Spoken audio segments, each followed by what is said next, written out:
السلام عليكم. هناك عالم عراقي مدهش أدهشني للأمانة من حيث الجمال والروعة التي يقدمها هذا الدكتور الكبير فاضل السمرائي.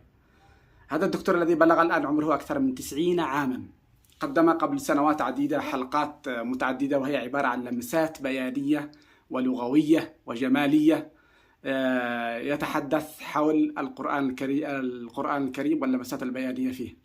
هو طبعا خبير لغوي وأستاذ كبير في اللغة. تحدث عن قصص متعددة في القرآن الكريم، عن جمالها، عن دلالاتها، عن معانيها. تحدث حول عدة أشياء موجودة حلقاته في يوتيوب.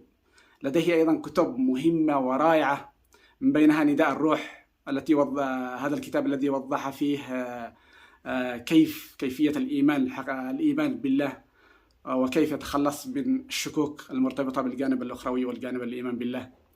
أيضا لديه كتاب نبوة محمد من الشك إلى اليقين، كيف تخلص من الشكوك المرتبطة بالشك بنبوة محمد.